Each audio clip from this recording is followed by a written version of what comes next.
दोस्तों जय मसीह। मैं पास्टर डैनियल राज आप सभी को प्रभु यीशु मसीह के नाम में स्वागत करता हूं। मेरे जितने मित्र हैं विश्वासी भाई बहन मुंबई से, पुणे से, नागपुर से, पंजाब से, गुजरात से, राजस्थान से, साउथ से, कर्नाटका, बेंगलोर, इन सभी का मैं स्वागत करता हूं, महाराष्ट्र से भी। और साथ ही साथ हमारा पड़ोसी मुल्क Pakistan, Nepal, Italy, USA, Middle East, इन सभी का हम स्वागत करते हैं। मेरे जो 17,000 से भी ज़्यादा व्यूवर्स हैं, मैं उनका धन्यवाद देता हूं कि आप लोग वीडियोस को देखते हैं, पसंद करते हैं, शेयर करते हैं, दूसरों तक पहुंचाते हैं, सब्सक्राइब करवाने के लिए कहते हैं, जिसके लिए मैं परमेश्वर का धन्यवाद देता हूं। ना आपने ऊपर पढ़ा होगा कि लिखा है डेप्थ ऑफ सैटन, शैतान की गहरी बातें, रेवलेशन चैप्टर 2 वर्स 24। मैं इस विषय पे बहुत जल्द आपके बीच में बात करने जा रहा हूं। ना साथ ही साथ अगर आपने अभी तक मुझे सब्सक्राइब नहीं किया है तो मैं रिक्वेस्ट करता हूं कर ले। और याद रखें, मैं वापस आपको याद दिला दूं कि मैं पैसे यूट्यूब से नहीं कमाता, ये बिल्कुल मुफ्त में जाता है मेरी तरफ से, और यूट्यूब वाले मुझे कोई पैसा नहीं देते। जितना लोगों तक आप इसको पहुंचा सकें मैं रिक्वेस्ट करूंगा ज़रूर पहुंचाएं। मुझे सब्सक्राइब की संख्या नहीं बढ़ानी है, मेरा ये इंटेंशन मकसद नहीं है, मेरा प्रभु जानता है। मेरा मकसद है कि सही चीज़ें लोगों तक पहुंचे यूट्यूब के माध्यम से, उसके लिए ये मेरी प्रयास है, मेरी कोशिश है। चलिए विषय पर आते हैं। मेरा टॉपिक मैं फिर से बता देता हूँ, शैतान की गहरी बातें, प्रकाशित वाक्य उसका 2 अध्याय वचन 24 मैं यहाँ पर आपके लिए पढ़ना चाहूँगा। कहता है, पर तुम थुआतीरा की बाकी लोगों से जितने इस शिक्षा को नहीं मानते। कौन सी शिक्षा को नहीं मानते? जेजेबेल, यानी कि जेजेबेल जो वेश्या, उसकी शिक्षा को, जो कि 23, 24, 25 ये 3 वचनों को जब आप पढ़ते हो तो उसका जिक्र वहाँ पर किया गया है। और मैंने इस विषय पे ऑलरेडी बात करी हुई है, द स्पिरिट ऑफ जेजेबेल के बारे में। साथ ही साथ कहता है, आगे पढ़ता हूँ, जितने उस शिक्षा को नहीं मानते और उन बातों को जिन्हें शैतान की गहरी बातें कहते हैं नहीं जानते। पहली बात, जेजेबेल की शिक्षाओं को आप नहीं मानते। दूसरा, शैतान की गहरी बातों को आप नहीं जानते। तीसरा कहता है कि यह कहता हूं कि मैं तुम पर और बोझ नहीं डालूंगा। ना मैंने इसको 2 हिस्सों में बांटा है, 2 पॉइंट में रखने जा रहा हूं। पहला है शैतान की गहरी बातें और दूसरा है मैं तुम पर बोझ नहीं डालूंगा। बड़े ध्यान से सुनिएगा, क्योंकि जो शिक्षाएं हैं, डॉक्ट्रिन जिसको कहते हैं जेजेबेल की, ये जो शिक्षाएं हैं, चौथी कलीसिया, 7 कलीसिया में से चौथी कलीसिया जिसका नाम है थुआतीरा, उसमें ये शिक्षाएं ऑलरेडी जेजेबेल आत्मा के द्वारा, यानी दुष्ट आत्मा और शैतान के द्वारा ये शिक्षाएं पहुंचाई गई थी। लेकिन वहाँ कुछ ऐसे लोग थे जिन्होंने इस शिक्षा को नहीं माना, उन्होंने उसको स्वीकार नहीं किया, वो उसका विरोध करते रहे और वो उसका खंडन करते रहे और उन्होंने कहा कि हम तुम्हारी शिक्षाओं को नहीं मानेंगे। ना मैं चाहता हूँ कि मैं पहले पॉइंट पे आ जाता हूँ, जिसको कहते हैं शैतान की गहरी बातें, डेप्थ ऑफ सैटन। ना इसको समझना बहुत ज़रूरी है आत्मिक दुनिया में। सबसे पहले मैं चाहता हूं कि आप कुछ चीज़ों को समझें।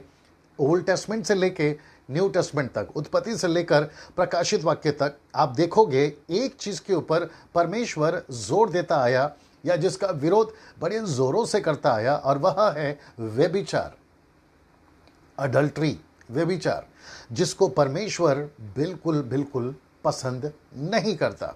ये कुछ चीज़ें मैं आपके बीच में रखने जा रहा हूं और मैं चाहता हूं कि आप उसको बड़े ध्यान से समझे। पहला कुरिन्थियों 6वां अध्याय और वचन 15। पहला कुरिन्थियों उसका 6वां अध्याय वचन 15। आइए पढ़ते हैं यहाँ पर क्या लिखा है। ना कहता है, क्या तुम नहीं जानते कि तुम्हारी देह मसीह का अंग है? सो क्या मैं मसीह के अंग को लेकर उन्हें वेश्या का अंग बनाऊं? तो इसका मतलब है परमेश्वर का दास पौलुस, पवित्र आत्मा उसके द्वारा ये बतला रहा है कलीसिया को, कहता है क्या तुम नहीं जानते कि तुम्हारी जो शरीर है वो पवित्र आत्मा का मंदिर है, परमेश्वर का मंदिर है। और कहता है कि ये मसीह के अंग है। फिर कहता है, क्या मैं उसे वेश्याओं का अंग बनाऊं? वचन 16, क्या तुम नहीं जानते कि जो कोई वेश्या से संगति करता है, मतलब व्यभिचार से कनेक्शन है, इसका कॉन्टेक्स्ट में व्यभिचार है, अडल्ट्री है।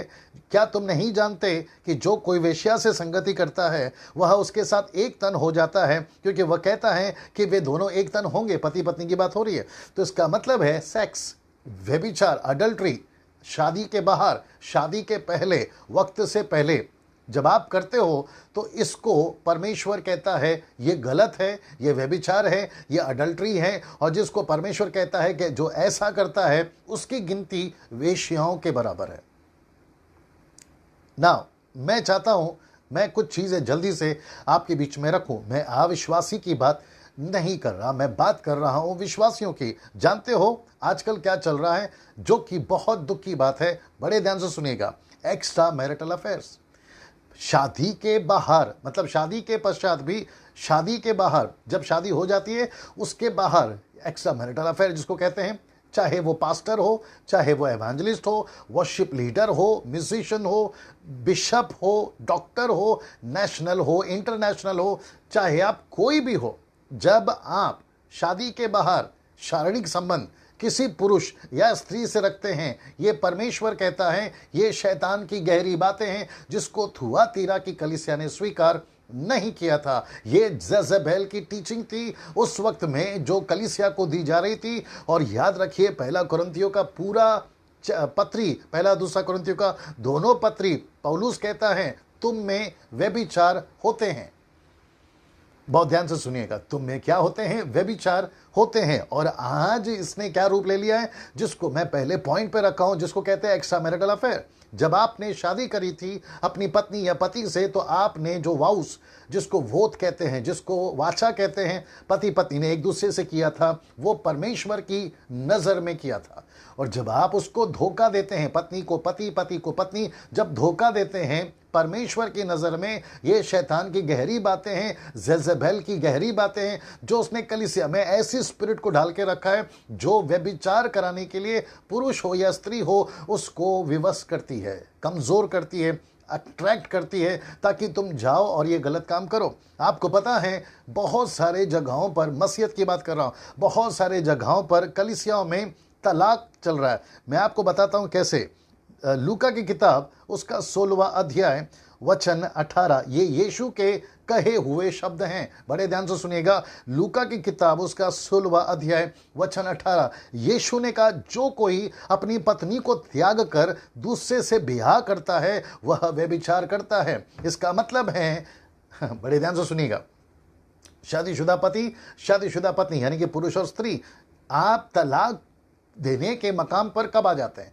जब आप अपनी पत्नी के साथ विश्वास योग्य ना रहकर आप दूसरे किसी पुरुष या स्त्री के साथ में जब संबंध बनाते हैं, तब वहां पर आप तलाक देने की बात करते हैं। और यीशु ने कहा है जो कोई अपनी पत्नी को त्याग कर दूसरे से ब्याह करता है वो व्यभिचार करता है, और जो कोई उस त्यागी हुई से ब्याह करता है वो व्यभिचार करता है। इसका मतलब है कि आप क्यों छोड़ते हैं, पति पत्नी एक दूसरे को क्यों छोड़ते हैं?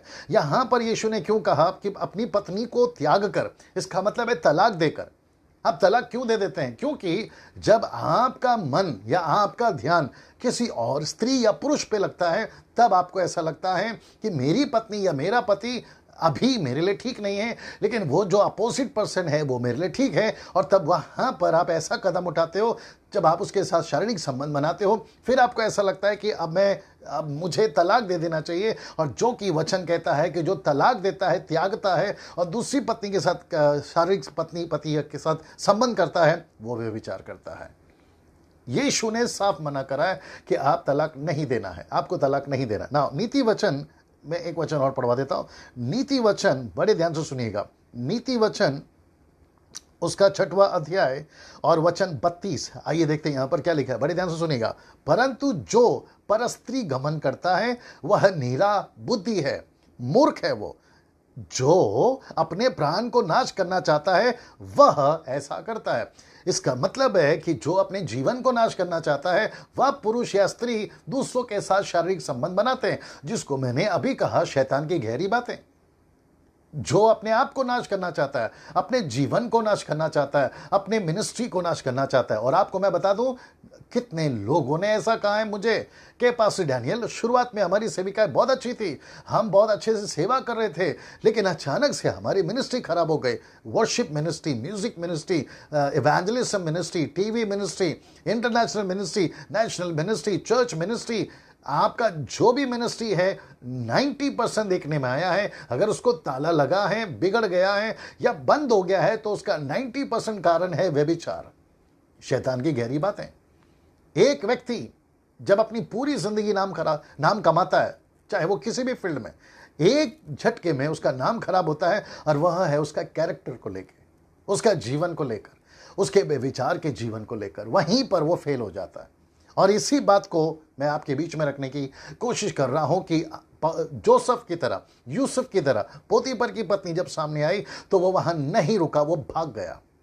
आपको भी इन सब चीज़ों से भागना है। मेरे जो प्रचार मैंने किया था, वीडियो यूट्यूब पे मैंने डाला हुआ है, द स्पिरिट ऑफ जेजेबेल, मैंने उसमें एक बात बोली थी, अपनी आंखों को आपको प्रैक्टिस कराना होगा कि आप किसी भी लड़की, औरत, किसी को भी गलत नज़र से नहीं देखोगे। आपको अपनी आंखों को प्रैक्टिस कराना होगा। ये पुरुषों के लिए है, ये जवानों के लिए है। जब आप स्टेज पे खड़े रहते हैं, जब आप चर्च के पुलपिट पे खड़े रहते हैं, ये पुरुषों के लिए है, महिलाओं के लिए है, जवानों के लिए है, पास्टर के लिए है, इवेंजलिस्ट के लिए है। आप जो भी पुलपिट पे हजारों की भीड़ में खड़े रहते हैं, आपकी आंखों को आपको प्रैक्टिस कराना होगा कि मैं कोई भी गलत नजर से किसी को नहीं देखूंगा, जिसको कि मैंने अभी कहा कि ये शैतान की गहरी बात है ना। एक और चीज है जो कलीसिया में कॉमन हो गया, मैं आपको बताता हूं क्या चीज है, और वह है अफेयर्स, प्यार, लड़का लड़की का, लड़की लड़का का, जिसको कहते हैं गर्लफ्रेंड्स एंड बॉयफ्रेंड्स।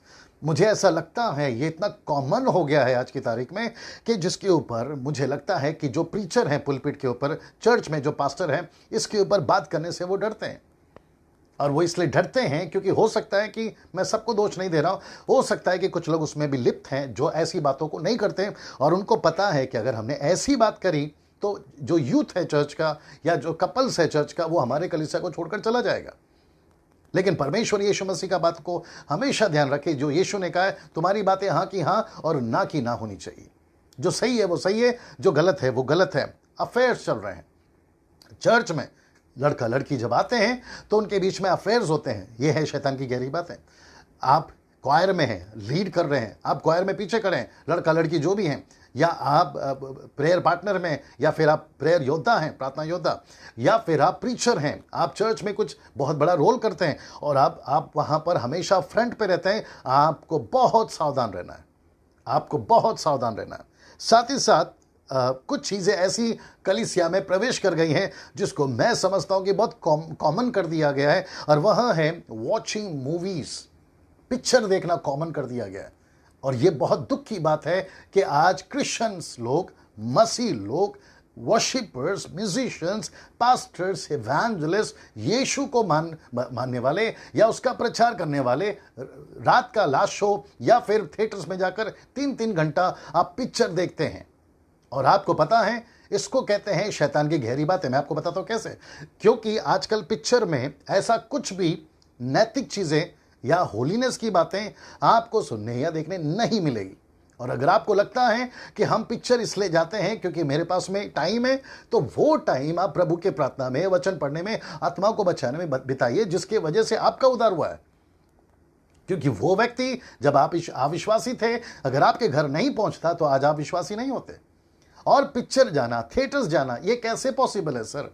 आप सोच के देखिए, ये कैसे पॉसिबल है ना। वचन पौलुस कहता है, 1 कुरिन्थियों 10वां अध्याय, अगर आप पूरा चैप्टर पढ़ोगे, वह कहता है कि यीशु की मेज पे मैं यीशु को और दुष्टात्माओं को, यानी शैतान को, मैं कैसे लाऊं? एक ही मेज पे आप दोनों को कैसे रख सकते हैं ना। आपको समझना बहुत जरूरी होगा कि पिक्चर देखने के चलते आपका दिमाग खराब होता है। आइटम सॉन्ग्स, गलत कपड़े पहनकर जो लड़की नाचती रहती है, वो कपड़े देखकर, उसको देखकर आपका दिमाग खराब होता है। यूट्यूब पे जब कुछ गलत चीजें आती है, गूगल्स पे या फिर व्हाट्सएप पे, सोशल मीडिया के माध्यम से जब आप किसी लड़की को अलग कपड़े में देखते हैं, तो यहां पर दिमाग में बात चलती है।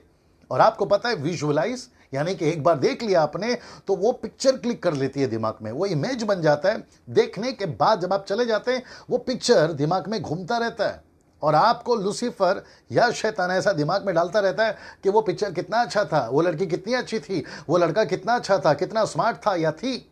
और वो जब दिमाग में घूमते रहता है, फिर आपको ऐसा लगता है कि मैं वापस देखूं।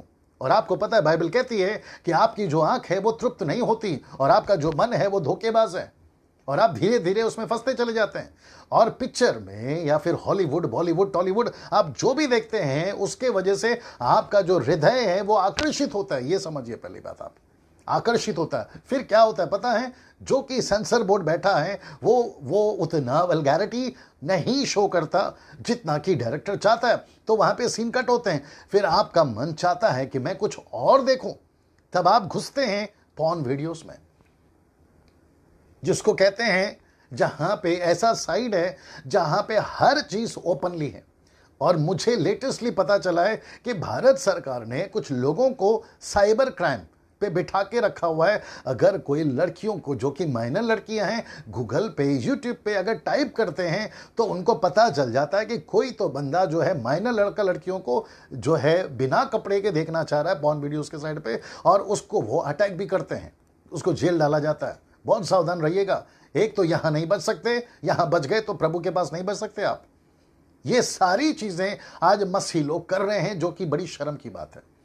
आप पॉर्न वीडियो कैसे देख सकते हैं? वर्शिप लीडर होकर, म्यूजिशियंस होकर, पास्टर होकर, बिशप होकर आप कैसे देख सकते हैं? अगर आप मुझे पूछोगे पास्टर डैनियल आपको कैसे मालूम ये सारी बातें होती है, भैया फिर तो लंबी बात चली जाएगी। बहुत सारे चीज, बहुत सारे केसेस, बहुत सारे न्यूज हम तक पहुंचते हैं, और जहां पे लोग पुलपिट के दिन रविवार को खड़े होकर पवित्र पवित्र कहते हैं, लेकिन सैटरडे नाइट वो सारा गलत काम करके आ चुके होते हैं। सब नहीं, कुछ लोग ऐसे हैं उसके अंदर। ये बात समझने की बहुत जरूरी है ना। साथ ही साथ में है ना, बहुत सारे जो यूथ हैं, जवान जो हैं, वो सोचते हैं कि मैंने एक लड़की को पसंद किया है, मैं इसके साथ शादी करूंगा। माँ बाप से बगावत, चर्च के पास्टर से बगावत, कलीसिया के रिस्पॉन्सिबिलिटी से बगावत, और एक लड़की के लिए जिस मकसद के साथ उसको प्रभु ने चुना था, एक लड़की या लड़का के लिए वो पूरी मिनिस्ट्री को छोड़ने को तैयार हो जाता है, सिर्फ एक लड़का लड़की के लिए। और वो भी किसके चक्कर में? प्यार के चक्कर में। मुझे प्लीज बताइए, ये गड़बड़ नहीं है सर? जो लोग मुझे अभी वॉच कर रहे हैं, ये गड़बड़ नहीं है? गड़बड़ है। और इसी को शैतान कहता है, परमेश्वर का वचन कहता है ये शैतान की गहरी बातें हैं। यही तो है गहरी बातें।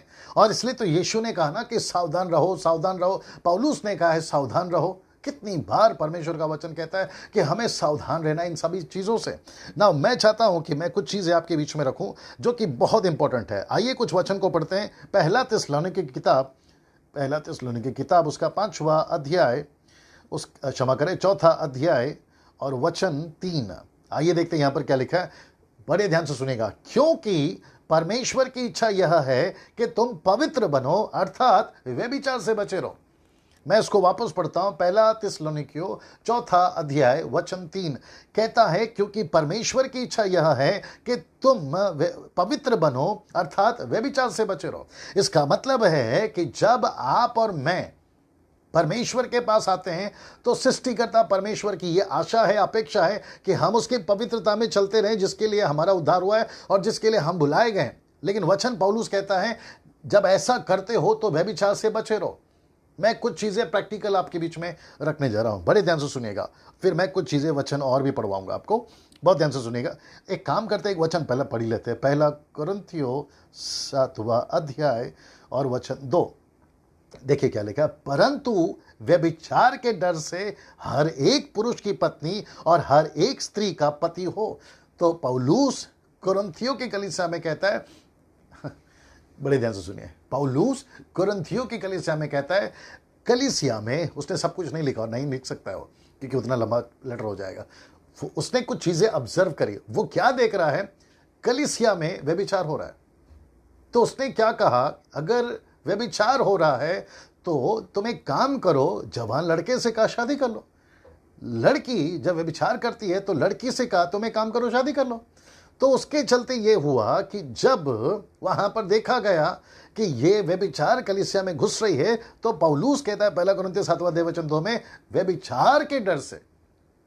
अब आप सोचिए, व्यभिचार के डर से आप शादी कर लो, पौलुस का स्टेटमेंट है, क्योंकि उसको पता था कि ये चीज उन्हें खराब कर देगी। बेटर है शादी कर लो। लेकिन मेरा प्रश्न यह है आप लोगों से, बड़े ध्यान से सुनिएगा, क्या हम और आप परमेश्वर का डर ना माने, उसकी पवित्रता में ना चले, जैसा कि मैंने अभी बढ़वाया पहला थिस्सलुनीके उसका 4:3 में? क्या हम पवित्रता में ना चले? क्या हम इतने कमजोर हैं? क्या हम इतने वीक हैं कि हम जल्दी से गिर जाते हैं? और अगर यही चलता रहा तो फिर ऐसा हो जाएगा कि हम जबरदस्ती प्रभु के पीछे चल रहे, जो कि बहुत गलत है ना। मैं कुछ प्रैक्टिकल चीजें आपके बीच में रखने जा रहा हूं, बड़े ध्यान से सुनिएगा। जब आप कोई गलत वीडियो देखते हो, जब आप अफेयर में पड़ जाते हो, एक्स्ट्रा मैरिटल अफेयर में पड़ जाते हो, जिसको शैतान की गहरी बातें बोलते हैं, जब आप उसमें पड़ जाते हो, जब आप उसमें चले जाते हो, तो जब आप अकेले होते हो घर के अंदर, या माता पिता नहीं होते हैं, या फिर आपकी पत्नी या पति नहीं होता है, तो आप ऐसी हरकतें अपने शरीर के साथ करते हैं जिसको कहते हैं हैंड जॉब, इंग्लिश वर्ड है, और जिसका हिंदी शब्द है हस्तमैथुन, मास्टरबीट। ये सभी चीजें जब आपके घर पर कोई नहीं होता है, आप अपने शरीर के साथ ये करना शुरू करते हैं। और आपको पता है, मेडिकल भाषा में, मेडिकली लैंग्वेज में इसको जो है गलत करार दिया गया। ये आपको वीक करता है, ये आपको कमजोर करता है, आपकी जो बुद्धि है उसको भ्रष्ट करता है, आपकी सोच को गलत करता है। फिर आपका प्रार्थना का जीवन खत्म हो जाता है, बाइबल पढ़ने का जीवन खत्म हो जाता है, कलीसिया में जाने का मन खत्म हो जाता है, प्रभु की सेवा करने का मन खत्म हो जाता है, अगर आप ऐसी कोई भी हरकत करते हैं जिसको कहते हैं शैतान की गहरी बातें। आप कैसे कर सकते हैं, सोच के देखिए। आप जब अविश्वासी थे, संसार में थे, तो यही चीजें तो हम करते थे, उसी में से तो हम बाहर निकले हैं ना। मुझे लगता है कि मैंने उसको लिखा है, जी हाँ, मैंने कुछ लिखा है, मैं उसको पढ़वाऊंगा आपके लिए, ठीक है ना। बड़े ध्यान से सुनिएगा, एक काम करते उसको पढ़ लेते हैं। पहला कुरिन्थियों उसका 6वां अध्याय वचन 9 से देखिए क्या लिखा है। क्या तुम नहीं जानते कि अन्यायी लोग परमेश्वर के राज्य के वारिस ना होंगे। धोखा ना खाओ, ना वेश्यागमी, ना मूर्ति पूजा, ना परस्त्रीगमी, ना लुच्चे, ना पुरुषगामी, ना चोर, ना लोभी, ना पियक्कड़, ना गाली देने वाले, ना अंधेर करने वाले परमेश्वर के राज्य के वारिस होंगे। तो इसका मतलब है कि आपने सब कुछ त्याग कर आपने प्रभु को अपना जीवन दिया, तो उसी में बने रहिए ना। आप बीच में ट्रैक चेंज क्यों करते हैं? आप बीच में अपने जीवन को, शरीर को, अपने आप को नाश की तरफ क्यों लेकर जाते हैं? आप उसमें बने क्यों नहीं रहते? यही बात पौलुस कहता है, वापस पढ़वा देता हूं। क्या तुम नहीं जानते कि अन्यायी लोग परमेश्वर के राज्य के वारिस ना होंगे। फिर वो आगे कहता है धोखा ना खाओ। इसका मतलब क्या है? कुछ लोग हैं जो फेसबुक पे, यूट्यूब पे, आपके चर्चेस पे, कॉन्सर्ट्स पे, कॉन्फ्रेंसेस पे, आपके बड़ी बड़ी मीटिंग्स में आकर कहते हैं कि अनुग्रह काफ़ी है, अनुग्रह काफ़ी है, हम अनुग्रह के लोग हैं, हम उद्धार पाए हुए लोग हैं, वन सेव्ड ऑलवेज सेव्ड। ये सारी बातों से हमको ऐसा धोखा दे देते हैं और कहते हैं कि आपको अनुग्रह मिल गया। तो मेरे दोस्त, मैं कहना चाहता हूँ, अनुग्रह पाप करने का लाइसेंस नहीं है। मैं रिपीट करता हूं कि अनुग्रह पाप करने का लाइसेंस नहीं है। आप अनुग्रह के द्वारा बच गए।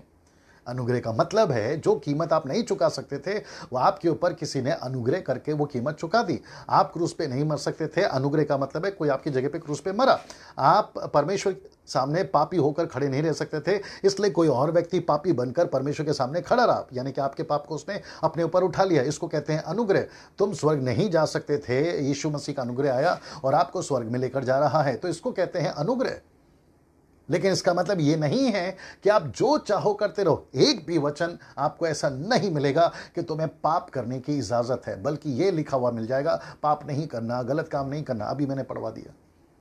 तो जब आप अपने शरीर को ऐसी कुछ भी करते हैं, जितने जवान लड़के हैं, शादीशुदा हो या ना हो, आप अपने शरीर को ऐसी कोई एक्टिविटीज जिसको कहते हैं मास्टरबीट या हैंड जॉब या हस्तमैथुन, आप नहीं करेंगे।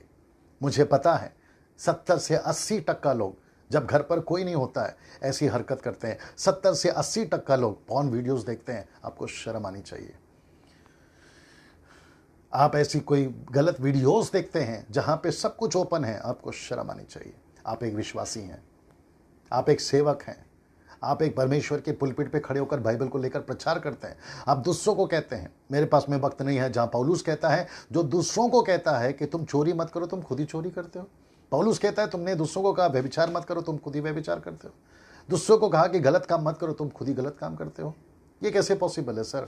सोच के देखिए। आपको नहीं लगता है कि हम खुद को धोखा दे रहे हैं, कलीसिया को धोखा दे रहे हैं, परिवार को धोखा दे रहे हैं, पत्नी को पति, पति को पत्नी धोखा दे रहे हैं, माँ बाप, बच्चे माँ बाप को धोखा दे रहे हैं, और समाज को धोखा दे रहे हैं कि हम अच्छे लोग हैं, हम पवित्र लोग हैं, हम क्रिश्चियन लोग, ईसाई लोग जो हैं, हम सबसे पवित्र लोग हैं। लेकिन गंदगी आपके अंदर क्यों पाई जाती है फिर? जिसको परमेश्वर का वचन कहता है शैतान की गहरी बातें, द डेप्थ ऑफ सैटन। ना मैं चाहता हूं कि मैं आपको कुछ वचन पढ़वाऊं। रोमियो की किताब उसका 8वां अध्याय वचन 7। देखिए यहां पर क्या लिखा है। रोमियो की किताब उसका 8वां अध्याय वचन 7। देखते क्या लिखा है। क्योंकि शरीर पर मन लगाना तो परमेश्वर से बैर रखना है, क्योंकि ना तो परमेश्वर की व्यवस्था के अधीन है और ना कभी वह हो सकता है। शरीर पर मन लगाना परमेश्वर से बैर करने के बराबर है। Can you believe this? मुझे ऐसा लगता है कि बीच में पवित्र आत्मा एक वचन का बात कर रहा है, लेकिन वचन 8 को पढ़कर मैं आगे बढ़ता हूं। जो शारीरिक दशा में है वे परमेश्वर को प्रसन्न नहीं कर सकते। आप व्यभिचार करते हैं, आप शारीरिक दशा में हैं। आप संसार की बातों से प्यार करते हैं, आप शारीरिक हैं। आप पिक्चर जाकर देखते हैं, मूवीज जाकर देखते हैं, आप शारीरिक हैं। मैं मुंबई के लोगों को देखा हूं, मैं नागपुर के लोगों को देखा हूं, मैं साउथ के लोगों को देखा हूं, नाम नहीं बताऊंगा। मैंने उनको जाते देखा थिएटर में, थिएटर से निकलते देखा है। कितने वर्शिपर्स जो है पिक्चर का गाना सुनते हैं, किसी जो प्लेबैक सिंगर है उसकी नकल करके हूबहू वर्शिप लीड करते हैं। आपको शर्म आनी चाहिए। आप दूसरों की कॉपी कर रहे हैं। आप संसारिक हैं, आप शारीरिक हैं, आप परमेश्वर के बैरी हैं। परमेश्वर आपसे प्यार नहीं करता। अभी कुछ मूर्ख लोग यहाँ पर डाल देंगे कि पास्टर डैनियल हम कौन होते किसी का न्याय करने वाले। तो मैं यहाँ पर न्याय नहीं कर रहा हूँ, मैं चेतावनी दे रहा हूँ, मैं सतर्क कर रहा हूँ। आपको पता है सबसे ज्यादा न्याय के दिन एक चीज उठकर आएगी, काश मुझे कोई रोक देता, काश मुझे कोई समझा देता, काश मुझे कोई बचा लेता, मैं ये गलती नहीं करता। सबसे ज्यादा उठकर यही बात आएगी। और जब हम अभी कर रहे हैं तो कुछ लोगों को तकलीफ होती है और कहते हैं कि pastor Daniel who we are to जज। हम जज नहीं कर रहे, डिसन कर रहे हैं। जजिंग अलग है, डिसर्निंग अलग है। चेतावनी देना अलग है। और बाइबल खुद कहती है डांटो, समझाओ, एक दूसरे को चेतावनी दो। बाइबल दी ही गई है करेक्शन करने के लिए।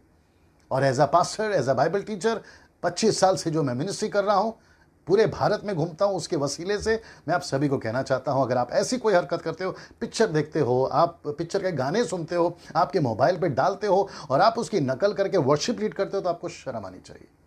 आइए कुछ एक वचन जो बीच में पवित्र आत्मा ने डाला, मैं चाहता हूं कि मैं उसको पढ़ूं। याकूब का किताब, उसका 4 अध्याय वचन 1, आई थिंक 4:4, हाँ, याकूब 4:4। आइए देखते क्या लिखा। हे व्यभिचारिणियों, क्या तुम नहीं जानती कि संसार से मित्रता करनी परमेश्वर से बैर करना है? सो जो कोई संसार का मित्र होना चाहता है वह अपने आप को परमेश्वर का बैरी बनाता है। Can you believe this? मैं वापस पढ़ता हूं, कहता है हे व्यभिचारिणियों। ये कौन है? आप और मैं। मतलब कलीसिया की बात हो रही है। जैसे इजरायलियों को कहा ना स्त्री, वैसे कलीसिया को उसने कहा उसकी दुल्हन यानी पत्नी। कहता है हे व्यभिचारिणियों, क्या तुम नहीं जानती कि संसार से मित्रता करनी परमेश्वर से बैर करना है? सो जो कोई संसार का मित्र होना चाहता है वह अपने आप को परमेश्वर का बैरी बनाता है। सोच के देखिए, ये जो वीडियो है मुझे पता है थोड़ा सा लंबा जा रहा है, बट फिर भी सुनिएगा। आप ऐसी कोई एक्टिविटीज जिसको शैतान की गहरी बातें कहते हैं, जो कि व्यभिचार से कनेक्टेड है, आप नहीं कर सकते। देखिए एक वचन मैं आपके बीच में रखना चाहता हूं। यहोशू की किताब, उसका 7वां अध्याय। एक व्यक्ति है वहां पे, यहोशू की किताब उसका 7वां अध्याय। उस व्यक्ति का नाम है आकान। ये एक देश की घटना है, जिस देश का नाम है एदेश। मैं पूरा तो नहीं पढ़वाऊंगा, लेकिन अगर आप कभी पढ़ोगे तो आपको पता चलेगा कि यहाँ पे जो बातें हुई हैं वो क्या है। एक व्यक्ति था, उसका नाम है आकान, और उस व्यक्ति ने कुछ सोने चांदी, सोने का ईंट, बहुमूल्य कपड़े अपने लिए छुपा लिए।